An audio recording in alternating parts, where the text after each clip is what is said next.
How about we call Drew and Riddle the Scottish Highlanders?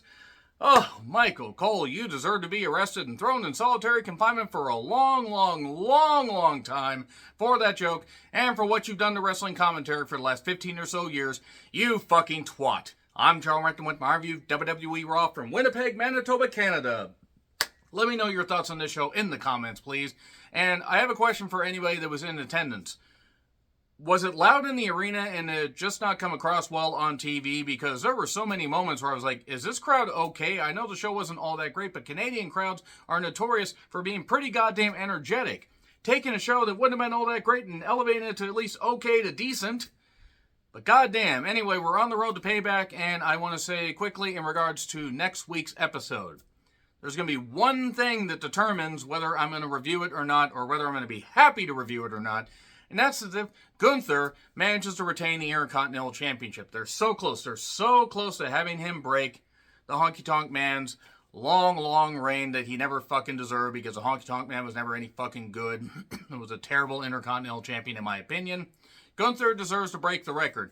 If they pull the plug on this reign, so close to Gunther breaking the record, I might just have to not review Raw for a bit. I don't know. I mean, I'm really waffling back and forth.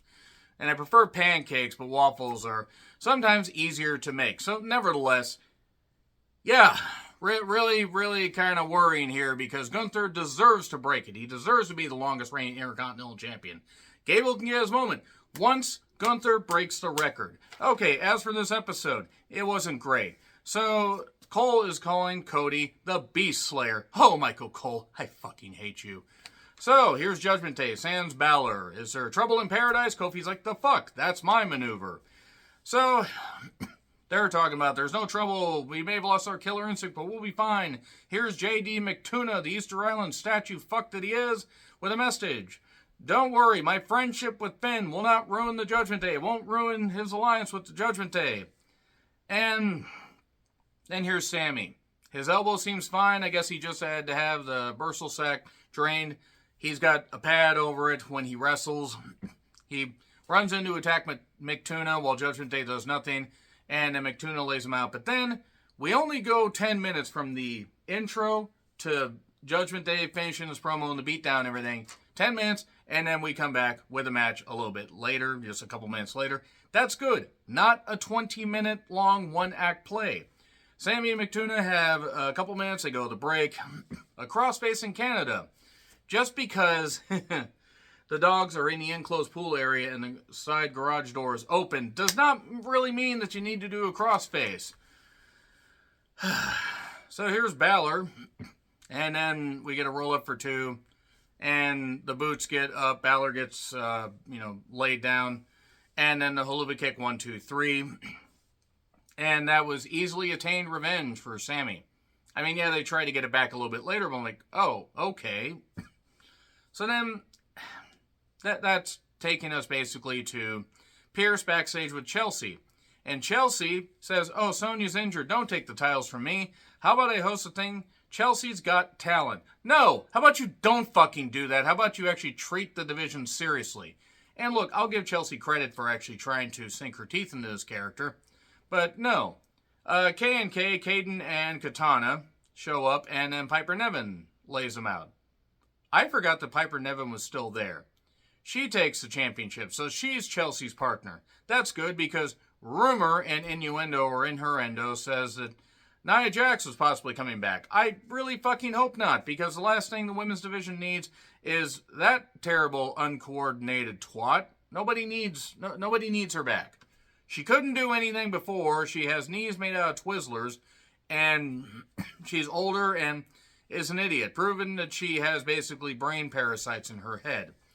But Piper and Chelsea, I mean, all right, sure, I guess.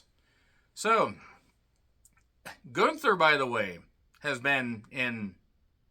Gunther, makes his way to the ring. We cut to a Gunther package, his prominent package, and then Cody talks to Byron.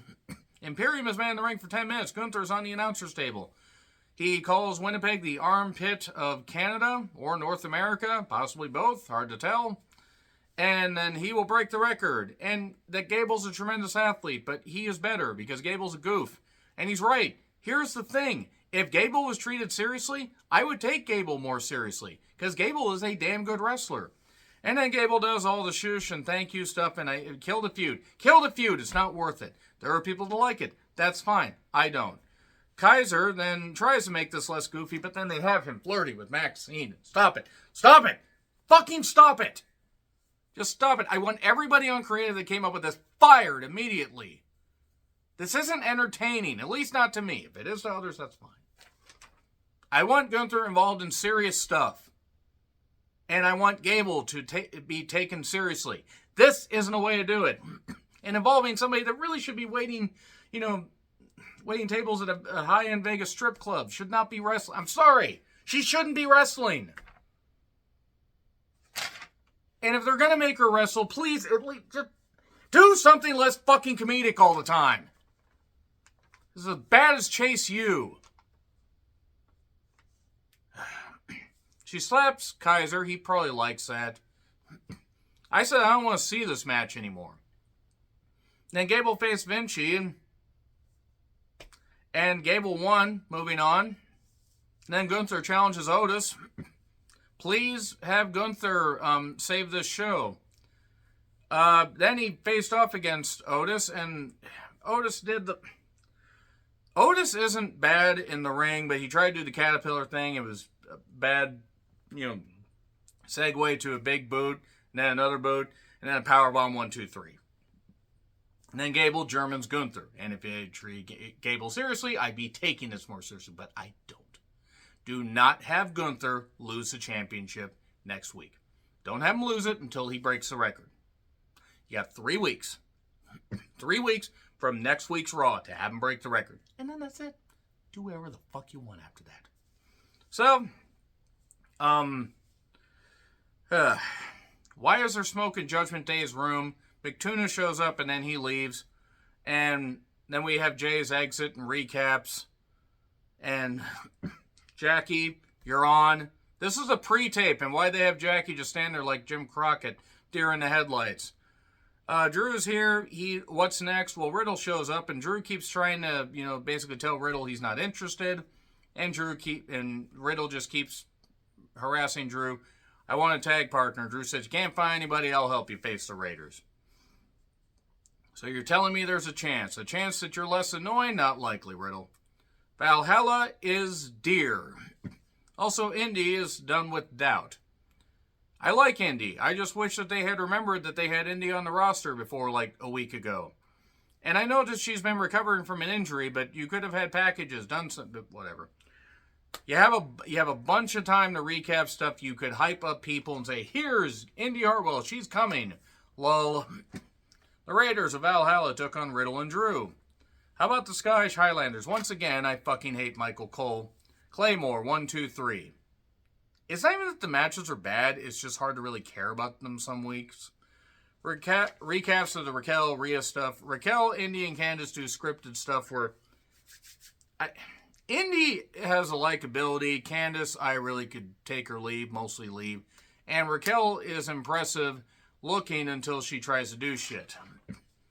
Rhea entrance, we go to break. Drew tells Riddle, pump the brakes. Here's New Day carrying chairs. That was funny.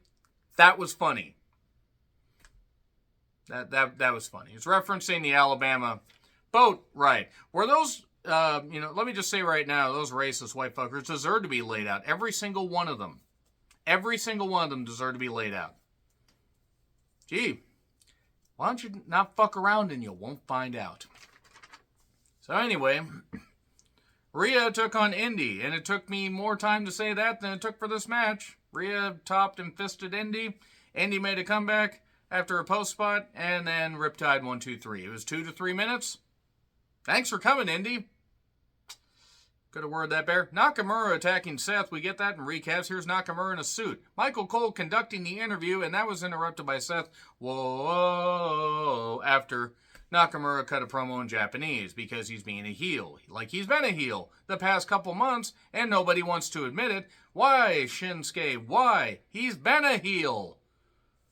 And why is he dressed like he's wrapped in doilies? What the fuck is going on? They're going to have a match of Payback soon, sometime. Probably Payback. I imagine Payback.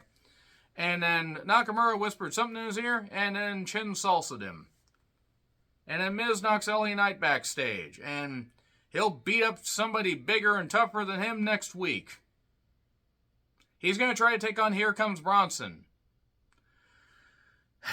Then Trish and Becky with Zoe Stark banned from ringside. And the match, I would argue this should have main evented, but you know what? I get why with what they did in the main event they didn't.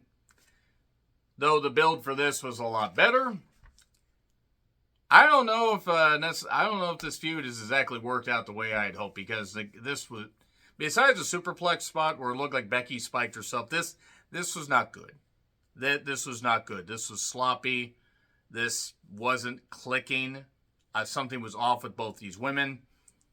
They get into a double countout, and then to the concourse, Trish starts throwing merch at Becky. And then Zoe shows up, and Zoe had to have been thrilled to be back in Winnipeg. She helped establish the series of forts in the 1700s, and even helped integrate, Winnipeg into becoming a city in 1873, and was there for the original Winnipeg Jets franchise being established in 1972. I'll stop these jokes one day, except I won't. And then, Gunther is upset, and he's going to face Gable next week. Don't you dare take the title off of Gunther, is what I said. Pierce is pissed at Trish and Zoe and says, fine, next match is a steel cage. Is it at Payback? Probably. Nobody ever gets into a steel cage. Cody makes his entrance at 7:33 because I'm on the West Coast. Finn makes his entrance about 6 minutes later. They have a match where Dominic and Rhea come out to cause a distraction, and Priest comes out later, so it's 4-on-1. Cody dives on a couple of them.